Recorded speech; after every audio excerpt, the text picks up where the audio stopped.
نور مجسم شفیع معظم صلی اللہ تعالی علیہ وسلم کے صحابہ جب رمضان المبارک آتا تھا تو اس طرح روزے کی اہمیت کو اور روزے والی عبادت کو اپنی زندگی میں داخل کر لیتے تھے کہ انہیں احساس بھی نہیں ہوتا تھا کہ گرمی ہے، موسم کی شدت ہے، سفر ہے، حضر ہے، غزوہ ہے یا کسی جہاد پہ سفر ہے، ان ساری چیزوں سے ایک طرف ہو کر جب رمضان المبارک آتا تو اللہ تعالیٰ کی بارگاہ میں روزے والی عبادت اور قیام اللیل والی عبادت اس میں اس طرح مواظبت اور ہمیشگی اور دوام اختیار کرتے کہ موسم کی شدت بھی انہیں رمضان المبارک میں عبادت سے روک نہیں سکتی تھی۔ سبحان اللہ۔ بلکہ مسلم شریف کی حدیث ہے، آقا دو جہان نور مجسم شفیع معظم صلی اللہ تعالی علیہ وسلم نے ایک غزوہ پر جانے کا صحابہ کو اعلان فرمایا۔ رمضان المبارک تھا تو حضور علیہ السلام نے جب صحابہ کو حکم دیا، صحابہ سفر پر تیار ہو گئے، غزوہ پر جانے کے لیے راستے میں ایک منزل پر پڑاؤ کیا۔ تو وہ ایسا زمانہ تھا مسلمانوں پر کہ اس طرح کوئی وسعت رزق کی نہیں تھی، حالات کچھ اس طرح کے بہتر نہیں تھے کہ ہر سہولت میسر ہوتی، بلکہ بعض صحابہ کے پاس سر ڈھانپنے کے لیے کپڑا بھی نہیں تھا۔ تو جب سفر پر جاتے، روزے تھے، گرمی کی شدت تھی، تو صحابہ کرام رضوان اللہ تعالی علیہ مجمعین دھوپ سے بچنے کے لیے سر پر اپنا ہاتھ کرتے کہ سورج کی شعاعیں ہاتھ پر پڑیں اور سر پر ڈائریکٹ شعاعیں نہ پڑیں تاکہ پیاس کی شدت جو ہے اس میں اضافہ نہ ہو جائے، یہ طریقہ اختیار کرتے ہیں۔ اللہ۔ اور پھر حضور علیہ السلام جب آپ نے افطار فرمایا، پوچھا تو بہت سارے صحابہ ایسی کیفیت میں رمضان شریف تھا اور روزے میں تھے، حالانکہ حضور نے فرمایا، پھر سختی سے منع فرمایا کہ سفر میں روزہ افطار کر لیا کرو۔ تو صحابہ کرام کی طبیعت اس غزوہ میں ایسی ہوگی کہ روزے سے پیار ایسا تھا، محبت ایسی تھی، انہیں پتا تھا کہ روزہ ایک ایسی عبادت ہے جو دلوں کے کھوٹ کو اور نفاق کو ختم کرتا ہے۔ اس لیے صحابہ کرام گرمی کی شدت کے باوجود بھی روزے سے اتنی محبت فرماتے تھے۔ تو اس غزوے میں جب کھڑے ہونے کا تحمل بھی صحابہ سے نہ ہوا، گرنے لگے، تو حضور نے جب پوچھا تو عرض کی، حضور ہم تو روزے سے۔ تو آقا نے فرمایا کہ میں نے آج سے تمہیں سختی سے روک دیا ہے کہ جب سفر پر جاؤ تو روزہ افطار فرما لیا کرو۔ یہ ہے روزے کی خیر اور برکت جو حضور کے حکم پر صحابہ کرام رضوان اللہ تعالی علیہ مجمعین اپنے ساتھ منسوب رکھتے تھے اور دلوں کے کھوٹ اور نفاق کو دور کرنے کے لیے روزے والی عبادت میں مشغول ہوا کرتے تھے۔ پھر آقا دو جہان نور مجسم شفیع معظم صلی اللہ علیہ وسلم کے صحابی حضرت کعب بن عجرہ رضی اللہ تعالی عنہ، یہ حضور کے بڑے محبوب صحابہ میں ہیں۔ ان سے روایت ہے کہ آپ فرماتے ہیں کہ ہم مسجد نبوی شریف میں حاضر تھے اور مسجد نبوی شریف میں حضور کے آنے کا انتظار کر رہے تھے۔ آپ اپنے کاشانہ اقدس سے باہر تشریف لائے اور منبر کی طرف بڑھتے آ رہے ہیں۔ تو آقا جب منبر کی طرف تشریف لا رہے تھے تو راستے میں فرمایا، احضروا، کہ تم سارے کے سارے آج منبر کے قریب ہو جاؤ۔ تو جیسے کوئی شخص کہے کہ بات کرنی ہے، آپ سارے اکٹھے ہو جائیں، جمع ہو جائیں، تو آقا تو جہاں سے ابھی گھر سے تشریف لا رہے ہیں، منبر مبارک پر ابھی ایک زینہ بھی نہیں چڑھے،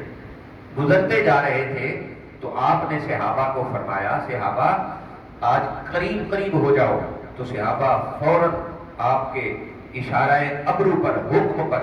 اسی وقت آقا کے قدموں پر نچھاور ہو گئے اور قریب ہو گئے۔ تو حضرت کعب بن عجرہ روایت کرتے ہیں کہ حضور نے جب یہ ارشاد فرمایا تو پھر آپ نے اپنے منبر کے زینے چڑھنا شروع فرما دیا۔ جو ہی پہلا زینہ چڑھا تو آپ نے زینہ چڑھتے ہوئے بلند آواز سے کہا، آمین۔ صحابہ سن کر حیران ہوئے۔ پھر دوسرے زینہ پر چڑھے تو آپ نے پھر اسی طرح کہا، آمین۔ پھر تیسرے زینہ پر چڑھے، جب تیسرے درجے پر بڑھے تو پھر حضور نے بلند آواز سے کہا، آمین۔ آمین۔ صحابہ کرام رضوان اللہ تعالی علیہ مجمعین معمول سے ہٹ کر جب حضور نے یہ بات ذکر کی تو صحابہ نے استفسار کیا، یا رسول اللہ صلی اللہ تعالی علیہ وسلم، آج آپ نے معمول سے ہٹ کر منبر پر تشریف فرما ہوتے ہوئے 3 مرتبہ آمین کہی ہے، اور آپ نے پہلے ہمیں قریب ہونے کا بھی حکم ارشاد فرما دیا تھا، یا رسول اللہ صلی اللہ علیہ وسلم اس میں کیا حکمت ہے؟ تو پھر حضور علیہ السلام نے ارشاد فرمایا کہ ابھی صحابہ میرے غلاموں میں منبر کی طرف جا ہی رہا تھا، سامنے میرے جبرائیل امین آ گئے اور مجھے مخاطب ہو کر کہتے ہیں کہ وہ شخص جسے زندگی میں رمضان المبارک مل جائے اور وہ اپنی بخشش نہ کروا سکے وہ ہلاک ہو جائے۔ تو حضور فرماتے ہیں جب جبرائیل امین نے یہ دعا کی اور مجھے ساتھ کہا کہ کہو آمین، تو میں نے کہہ دیا آمین۔ پھر جب دوسرے زینے پر چڑھا تو پھر جبرائیل امین نے ایک اور دعا کی، کہا کہ اے اللہ کے پیارے محبوب صلی اللہ تعالی علیہ وآلہ وسلم، جس شخص کے پاس آپ کا ذکر ہو اور آپ کا نام نامی لیا جائے اور آپ کی بات ہو، آپ کا تذکرہ چھڑ جائے اور وہ پھر آپ کا نام اور ذکر سن کر آپ پر درود نہ پڑے، وہ بھی ہلاک ہو جائے۔ تو حضور فرماتے ہیں صحابہ پھر میں نے کہا آمین۔ تو پھر جب تیسرے زینے پہ چڑھے تو پھر جبرائیل امین نے یہ جملے کہے اور دعا کرنے کا فرمایا۔ تو آقا دو جہاں صلی اللہ علیہ وسلم فرماتے ہیں کہ جبرائیل امین نے یہ بات کی کہ جس شخص کو اپنی زندگی میں بوڑھے والدین مل جائیں، ماں اور باپ، اور وہ خود جوان ہو اور بڑھاپے کی زندگی انہیں مل جائے اور وہ خدمت کر کے اپنی بخشش نہ کروا سکے وہ بھی ہلاک ہو جائے، تو آقا فرماتے ہیں پھر میں نے یہی آمین کہا کہ آمین۔ تو جب صحابہ کرام رضوان اللہ تعالی علیہ مجمعین نے حضور کی زبان سے یہ جملے سنے تو اشک بار ہوئے اور عرض کی، یا رسول اللہ صلی اللہ تعالی علیہ وسلم، جس دعا پر آپ آمین فرما دیں گے اس کے قبول ہونے میں کیا شک رہ جاتا ہے؟ لہذا یہ اتنی اہمیت والی تعلیم ہے جو آج آپ نے ارشاد فرما دی ہے کہ ہم جب بھی اب رمضان آئے گا اپنی طبیعت کی پرواہ کیے بغیر رمضان کی قدر اور اہتمام کریں گے،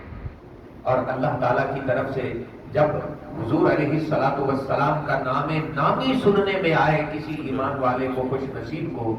تو وہ کم از کم 1 مرتبہ ضرور آقا کی ذات پر درود و سلام کا ہدیہ پیش کیا کرے۔ اور جب والدین جس شخص کو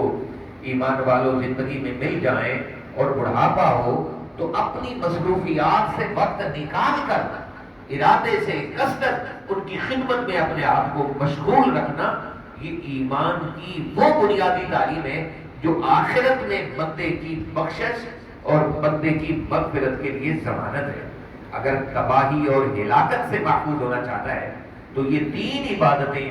جو آقا دو جہاں صلی اللہ علیہ وسلم نے اس حدیث مبارکہ میں ذکر بھی کی ہیں، جس دعا پر حضور نے آمین کہا ہے، ان کو تو ہم ایسا اپنی زندگی سے کے ساتھ مضبوط کر لیں اور ایسا منسوخ کر لیں اور ایسا زندگی کے ساتھ خاص کر لیں کہ جب بھی زندگی میں یہ نعمت رمضان کی ملے تو اس کی قدر کریں، آقا کا نام نامی آئے تو بساط سے بڑھ کر ذکر خیر کریں، اور پھر والدین کی بڑھاپے کی نعمت مل جائے تو اپنی مصروفیات سے وقت نکال کر ان کی قدر کریں، ان کی خدمت کریں اور ان کی دعائیں لینے کے لیے اور ان کی زبان سے نکلنے والے اچھے الفاظ جو ہماری بخشش کی ضمانت ہیں ان کو حاصل کرنے کے لیے جستجو کریں۔ دین اسلام ایک ایسا دین ہے جو قدم قدم پر اسلام مسلمان کو اس کی بخشش کے لیے اور اس کی آخرت میں کامیابی کے لیے تعلیمات ارشاد فرماتا ہے۔